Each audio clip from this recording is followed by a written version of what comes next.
अस्सलामुअलैकुम हुब्बे वतन पाकिस्तानियों। आज साइफर केस की समाअत में इमरान खान पर फर्द जुर्म को एक हफ्ते के लिए फिर से मौखर कर दिया गया। क्या सराई ये भी की जा रही है कि इसका मकसद मज़ीद एक दो प्रेस कॉन्फ्रेंस के ज़रिए चंद वादा माफ़ गवाह जो हैं वो पेश किए जाने हैं ताकि इमरान खान का मुकदमा जो है वो मिलिट्री कोर्ट्स में शिफ्ट किया जाए। आज भी इमरान खान को इंतहाई ज़िल्लत अमेज़ तरीके से एक पिंजरे में बिठाकर ये बावर करवाया गया कि भले आप वज़ीर-ए-आज़म हैं, अगर आप नहीं टूट रहे तो हम आपके साथ ऐसा ही सलूक करेंगे। ये वैसा ही सलूक है जो अमेरिका ने इराक़ में सद्दाम हुसैन के साथ गिरफ़्तारी के बाद किया था। लेकिन हमारी उम्मीद अब भी पाकिस्तान की आवाम और अल्लाह ताला से है जिसने हमें ऐसा बहादुर लीडर दिया। लेकिन शायद हम बदकिस्मत कौम हैं, हमारी किस्मत में यही करप्ट लोग लिखे हुए हैं जो हमारे ऊपर हुक्मरानी करना चाहते हैं। फराह हबीब की कल की प्रेस कॉन्फ्रेंस का पूरा पोस्टमार्टम हो चुका है। अब समझ ये नहीं आ रही कि कंपनी इस बात को क्यों समझ नहीं पा रही कि इन प्रेस कॉन्फ्रेंस का कोई भी फ़ायदा नहीं। पाकिस्तान का बच्चा बच्चा समझ चुका है कि आप कभी किसी के घर वालों को ब्लैकमेल करके इन लोगों से प्रेस कॉन्फ्रेंस इमरान खान और बुशरा बीबी के खिलाफ करवा रहे हैं। लेकिन हुब्बे वतन पाकिस्तानियों, तारीख गवाह रहेगी कि जो लोग प्रेस कॉन्फ्रेंस करते हैं उसके बाद वो दूध के दूल्हे हो जाते हैं।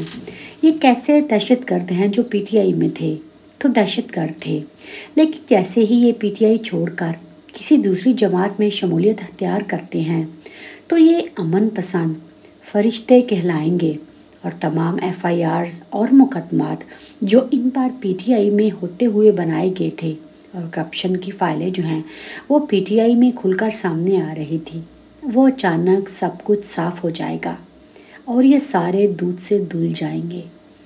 कंपनी को चाहिए कि अब कोई नया स्क्रिप्ट लेकर आए, क्योंकि इमरान खान ने पूरी पाकिस्तानी अवाम को ये मकरूर चेहरे दिखा दिए थे और बता दिया था ये सारे बिकाऊ माल, जब मैं कल इनके खिलाफ उठूँगा तो ये लोग मेरे खिलाफ वो सब कुछ लेकर आएंगे जो आप सोच भी नहीं सकते। इमरान खान पर जब ये मुकदमात बनने जा रहे थे तो उस टाइम पर सब यही कहते ही थे कि सब झूठ है, कुछ नहीं हो सकता। लेकिन आप देखें वही झूठे मुकदमात ज़मानत हासिल करने में कैसे आड़े आ रहे हैं।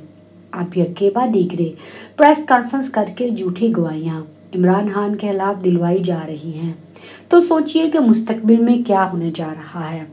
याद रखें, जितने ज़्यादा झूठे मुकदमात और गवाहियाँ होंगी उतनी ज़्यादा गलीज़ तरीके से इस निज़ाम को मौका मिलेगा कि इमरान खान को ये इंसाफ तो देने वाले हैं नहीं, और आप बहस जो है वो शहादतों के बाद लंबी लंबी तारीखी दी जाएंगी।